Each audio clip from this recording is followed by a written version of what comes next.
Hey, thanks for sticking with us here on Lowcountry Money Talk. We are, just to recap you, really talking about the market and what is going on with expert Phil Bloyd, who's here. And you're back. You stuck with us. Yes. I thought about leaving, but hey, it's a nice day out. It is. It's great. But you know what? We have questions for you in the studio we need answers to. So we talked a little bit about what's happening, and there's a lot to talk about. So we tried to keep it short, kind of recap what's happening in the market, and of course with gas prices and inflation and interest rates going up, which all really boils down to a lot of retirees spending some time maybe worrying about their financial assets and what they should do about it.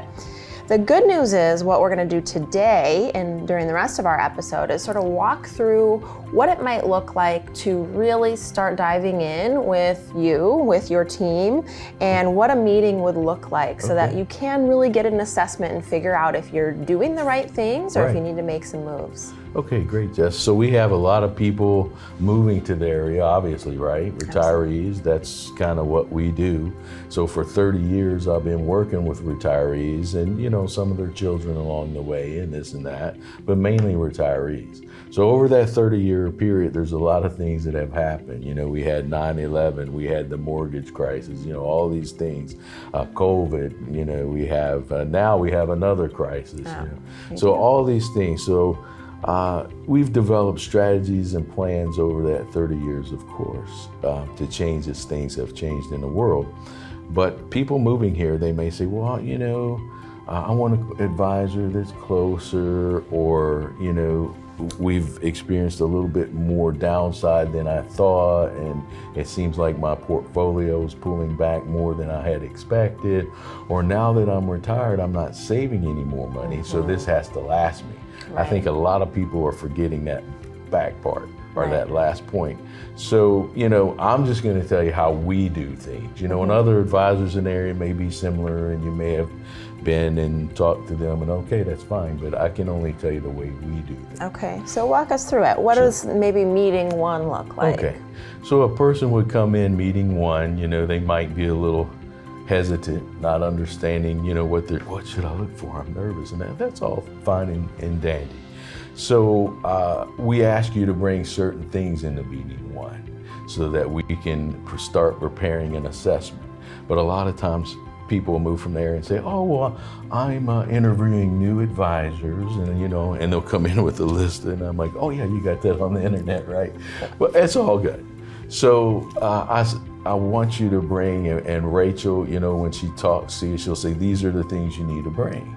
So you want to bring a financial statement. A lot of people say, well, I got this spreadsheet, I'm like, oh, I love your spreadsheet, but I need your statement from your financial firm, because the statement will tell me everything that I need to know.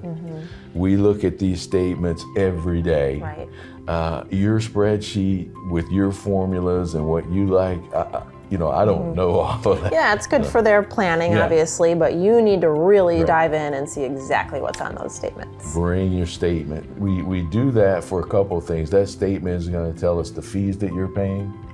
They're going to give us the ticker symbols so that we can do research on your holdings. They're going to tell us whether your account is an IRA, traditional, rollover, a Roth IRA, a joint account, a transfer on, whatever. So all of these things I can see with your statement, but not on your spreadsheet. And you might put the symbols, but it's not the same. So we're going to ask you to bring that. A lot of times people say, well, I think I'm paying too much in taxes, and maybe my investment holdings are causing some of that. And I'm like, well, let's see the evidence. And they're like, what do you mean? Your tax return, of course. Another reason for that is I may want to see if you have any losses to carry forward from previous sales on stock. That's going to show in your tax return. So again, your tax return is going to show me a lot and tell me a lot about you. But if you show up to the doctor and you're like, I'm here, and the doctor says, you're here. Well, why are you here?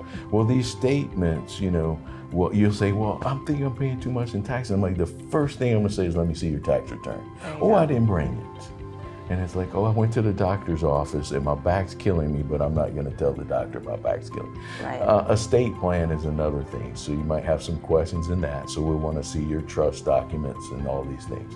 Okay, so we got some homework to do, but that's good. We need to make sure we've got everything in order. There's at least one more thing you need to bring with you, and that's your teaser to stick around for after the break, because we're going to share that with you next.